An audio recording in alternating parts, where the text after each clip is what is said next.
বাংলাদেশের 24 পরবর্তী সময়ে 12 ফেব্রুয়ারি নির্বাচনের মধ্য দিয়ে এ জাতি আশা করেছিল বাংলাদেশের সোনালী স্বপ্ন বাংলাদেশ গড়ে উঠবে, কিন্তু আমরা দেখতে পাচ্ছি যিনি আজকের সরকারের প্রাইম মিনিস্টার প্রধানমন্ত্রী জনাব তারেক রহমান রংপুরে এসে জনসভায় বলেছিলেন গণভোটের পক্ষে হ্যাঁ বলুন।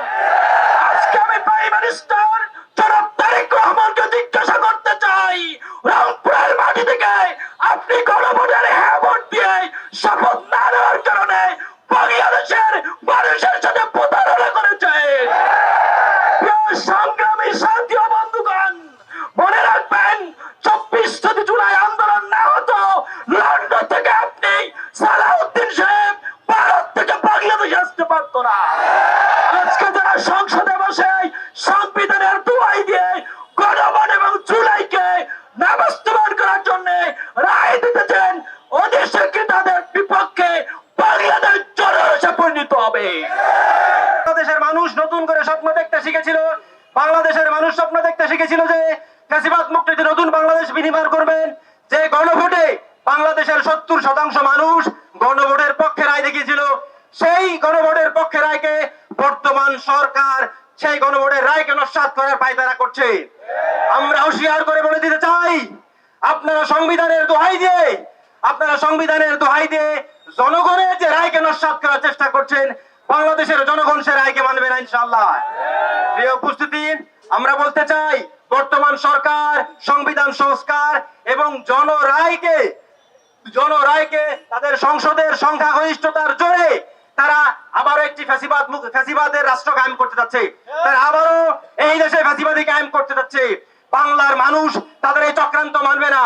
আমরা বলতে চাই, অতীত থেকে শিক্ষা গ্রহণ করুন, হাসিনার পরিণতি থেকে শিক্ষা গ্রহণ করুন, জনরায়কে অবজ্ঞা করে হাসিনার যে পরিণতি হয়েছিল সেই পরিণতি থেকে শিক্ষা গ্রহণ করুন। এক রক্তাক্ত বিপ্লবের মাধ্যমে আমরা এক দীর্ঘ ফ্যাসিবাদী শাসনের অবসান ঘটিয়েছিলাম। আমরা আশা করেছিলাম এই রক্তাক্ত বিপ্লবের পর বাংলাদেশের মানুষ একটু নিরাপদে থাকতে পারবে, বাংলাদেশের মানুষ আয়নাঘরের অন্ধকার থেকে মুক্ত থাকতে পারবে। আমরা বিশ্বাস করেছিলাম ফ্যাসিবাদী কাঠামোর বিলোপ আমরা করতে পারবো, কিন্তু আমরা অত্যন্ত অবাক বিস্ময় লক্ষ্য করলাম হাসিনার দীর্ঘ ফ্যাসিবাদী শাসনের ভিকটিম বিএনপির বিভিন্ন পর্যায়ের নেতৃবৃন্দ, বিভিন্ন পর্যায়ের কর্মীদের রক্তকে বৃদ্ধাঙ্গুলি দেখিয়ে বিএনপি পতিত হাসিনার পথে হাঁটা শুরু করেছে। সংগ্রামী বন্ধুগণ, আমরা দেখেছি স্বাধীনতার পর থেকে আজ পর্যন্ত বাংলাদেশের ঐতিহাসিক বিভিন্ন ইভেন্টে বিএনপি বারংবার প্রতারণার আশ্রয় নিয়েছে। 90-এর স্বৈরাচার পতন আন্দোলনের পর বাংলাদেশের মানুষ যখন একটি নতুন বাংলাদেশের স্বপ্ন দেখেছিল, 91-এ ক্ষমতায় এসে বিএনপি বাংলাদেশের মানুষের সাথে সর্বপ্রথম প্রতারণা করেছিল। তারা কেয়ারটেকার সরকার বাতিল করে রাতের ভোটের মাধ্যমে দীর্ঘদিন সরকারে থাকতে চেয়েছিল। আমরা দেখেছি শেখ হাসিনা যখন ক্ষমতায় দীর্ঘ ফ্যাসিবাদ শাসনের সূচনাকাল শুরু করেছিল, 2013 সালের 29শে ডিসেম্বর Begum Zia march for democracy কর্মসূচি ঘোষণা করেছিল।